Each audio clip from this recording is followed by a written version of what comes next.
What's going on, guys? Big Dog Beef back here again with you. And as promised, we are going to install the Powder River Precision XDM trigger kit. This is the drop-in kit into our 5.25. Okay, so in the last video we did the frog lube. I wiped all that off, so now we're just gonna go ahead and get the new trigger installed. A couple tools I need first. Let me go ahead and get everything out of here and show you. Open it up this way so it's safer. Okay, here's what it comes with. It comes with instructions, a little bit of instructions, and then the parts diagram so you know where all the parts are. To be perfectly honest with you, the best instructions you can find are from Powder River's YouTube page for the drop-in trigger. Absolutely incredible. Works right, it's perfect. I mean, of course, it only takes them about 13 minutes to do it, so I don't know how long it's going to take me to do it. A couple interesting little things that I noticed in this kit is this little thing at the bottom there that I wasn't expecting. Competition springs blue. So it actually comes with two separate types of springs. It actually comes with reduced power spring, just like this one right here. Okay. And then a reduced power competition spring. Notice the blue on the back side there. See? So I'm imagining that this spring actually feels a little bit stiffer than this one. Okay, well, you know what, but since this is a competition gun, we're going to install the competition springs. Let's move that out of my way. And what I'm going to do is take all the springs I don't need and throw them in here. Okay, we have everything else we need in here. Okay, now we don't want to lose anything. In fact, I'm going to get a white patch here and just put some stuff on it so I can see. Okay, these are the trigger springs. Competition, so we'll use that one there. And, alright.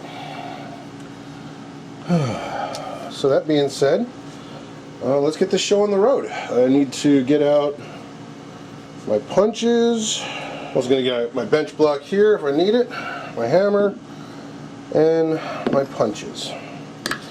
Okay, first we have to remove the sear spring and the, hang on, let's see. I want to make sure I'm giving you guys the proper terminology here, so you got to bear with me.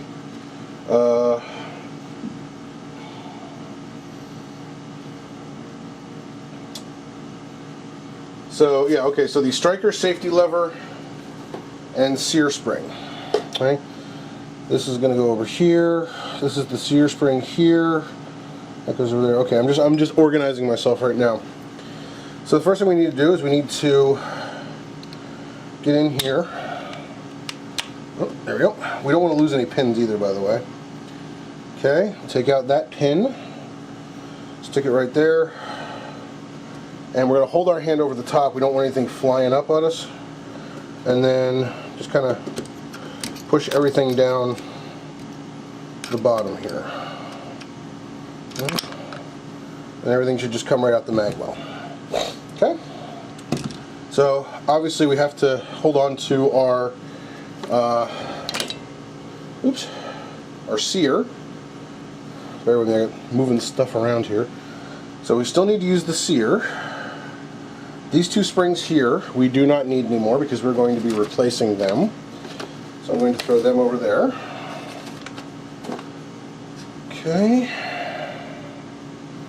And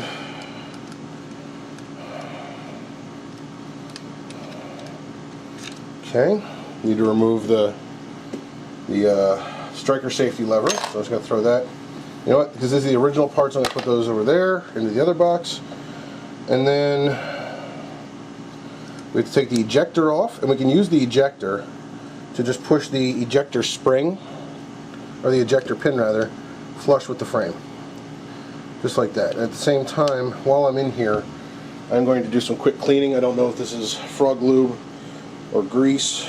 from, looks like it's grease from the original. So I am actually going to grab a different cloth. What I'm going to do is I'm going to get it down inside this area.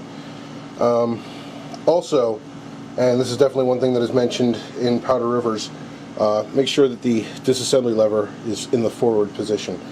Makes life a little bit easier. Okay, that's pretty good. Alright, now back to what I was doing. Excuse me. Okay, so we have the old original parts in there, so we have to put in the new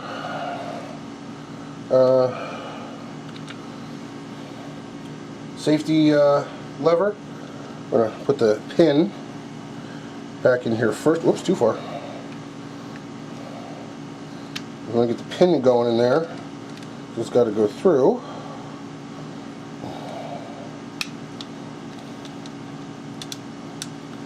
Okay, got that started, and of course I went too far with that too. Again, I always do that. Let me just push it back out a little bit. Okay, so safety lever is now back in there. I need to get the reduced power sear spring in. Actually, I need to get the, screw you. Actually, I take it back. And here we go. This is what you do when you do things a little out of order. So, alright, gotta put the safety lever back on there. There we go. And we need to get the sear in. So I am going to have to move that back out of the way a little bit. Come on. Okay. And what I'm going to do to make my life a little bit easier, I'm going to get the sear in place if I can. This is where it doesn't help to have like fat fingers at all. You know, this is a good idea for people with skinny fingers. Okay. There we go. Okay, so just using my punch here to kind of hold things in place. Okay. Now, spring needs to go in. Okay. I actually have to push this back out a little bit because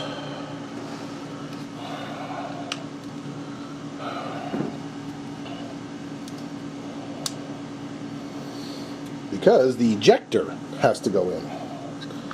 And it's pretty silly of me not to put that back in, because the ejector knows there's two holes. Okay? So, now the ejector has to go back in and make sure it's lined up, which it looks like it is. Okay. And then put that through a little bit. And let's just go ahead and push that all the way in. And now what we did over here is we now need to get this underneath the pin right there. This may be a little tricky. So, where is, there it is.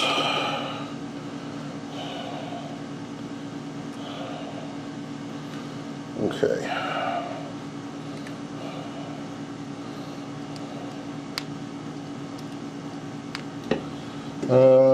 Where is it? I need like a little screwdriver here because I have very fat fingers. So what I'm trying to do, and I know it's very hard to see, guys, I'm sorry, is I'm trying to get the leg of the spring, there it is, around the pin, just like that. Now I can go ahead and push the rest of the pin in. There we go. Now, if I test this, okay, see, I shouldn't be able to move the sear, which I can't. Okay, now I can.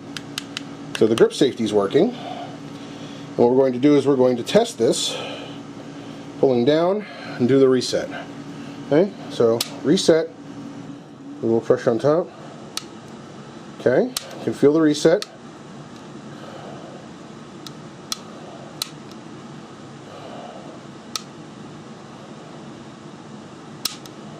Okay, so that part is done.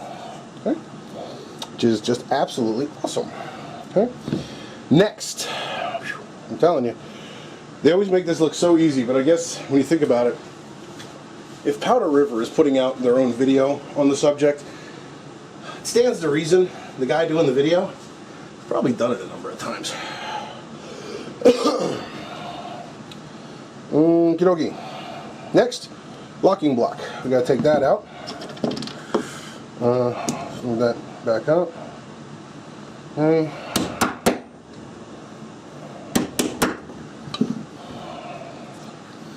So these pins here will just push on through. Okay. And then we take out the disassembly lever, which you turn here. There we go. And you just kind of pull it until it comes out. Spin around. This is kind of like the XDS when we did that. And just turn this around until it decides to pop out. Okay, we're going to pull out the locking block as soon as we can verify that the pins are out of the way. Okay, pins are still in there a little bit. I'm just using my shirt to, there we go. There we go. There's actually little detents there. Okay, locking block is out. Next we have to pull out the transfer bar. Okay, pay attention to where these things go in so you can put them back. It's always a good thing. And then finally, the trigger assembly, which, oops, sorry, almost forgot the slide stop lever. And then the trigger assembly just pops right out. Okay, now that we have the trigger assembly out, we just need to remove the trigger bar. And this is the original stock trigger. It's going to go into my stock part bin. And we'll break out the new Powder River with the over travel stop on the back of it. Now this is the drop-in kit. I shouldn't have to take any material off of here, but we'll find out when it comes down to it as to whether we will actually have to do that or not. And if we have to, then so be it. Alright. There we go. That's all it is just put it right back on. Once again, need to wipe this down. Okay. Okay, oops. Okay, we need to compress them a little bit. And then we need to get the trigger back into place there, which is relatively easy. It looks a little funny, but that'll get fixed once we get the locking block in place. We need to put the slide stop lever, oops, the transfer bar. Where did the transfer bar go? There it is. Oof, see, this is what you gotta do. You gotta pay attention to where everything goes. Okay, now the transfer bar is back in. Need to put the slide stop lever back on. Okay. And then the locking block. Whoops. Be careful. We don't want to lose the slide stop spring. Okay. There we go. Phew. Okay. Make sure. Okay, everything looks like it's lined up. Again, I apologize if some of this is not on camera. Sometimes you got to really get in there and figure out exactly what you're looking at. Okay, so now we got to go ahead and put the takedown lever back into place, and should just be able to rotate in. What I'm trying to do here is, there we go. Sometimes it takes a little bit of finagling to get it in there. Oh, ta-da! Oof, that was rough. And then all we gotta do, oh, okay.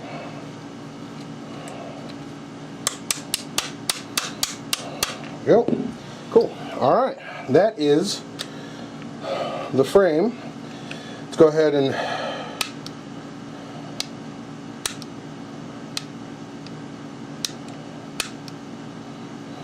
okay.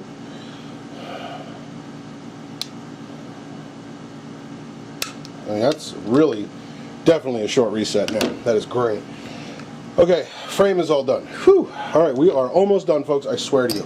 Now we need to move on to the slide, which we've already obviously field stripped.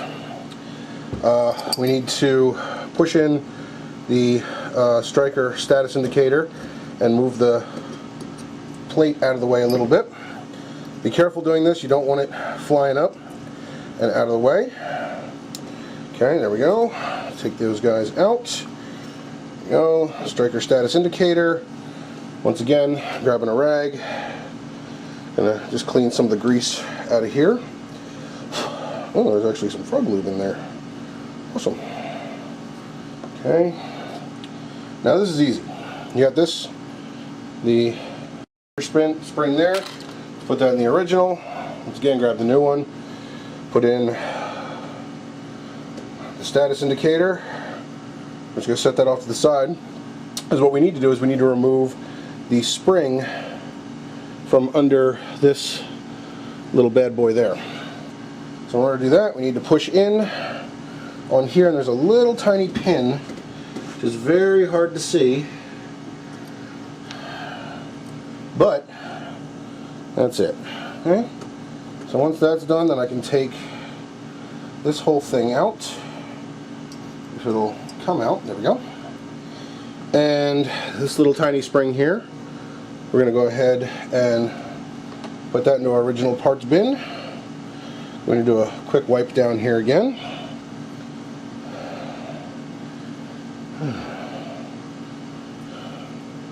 One of the neat things about being able to do something like this is that you learn more about your weapon.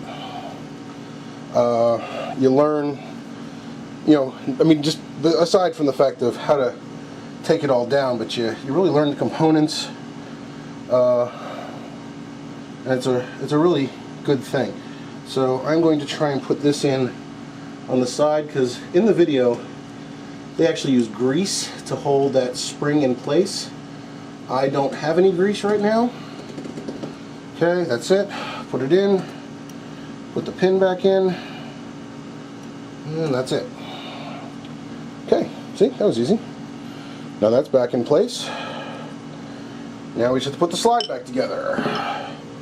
This is where also it can be a tad challenging. This is where the status indicator tends to go all over the place. This here. Okay. You also have to line everything up. Okay. And be very careful. See, I should probably put this in the vise so that, oh geez, see? Okay, that is what I'm going to do. See, what I'm doing here now is by putting that in the vise, I'm giving myself an extra set of hands.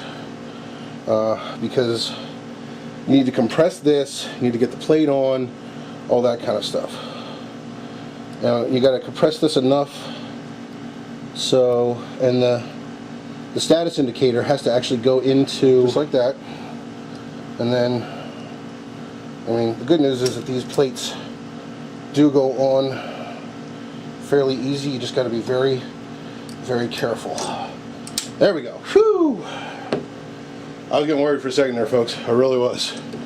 I was messing around with this upstairs when I first got it the other day, and I got really worried that it was going to fly off all over the place. And you know what? It actually did.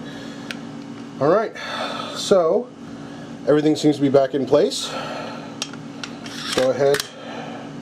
No, not everything's back in place. That was silly now, wasn't it? What am I missing, folks?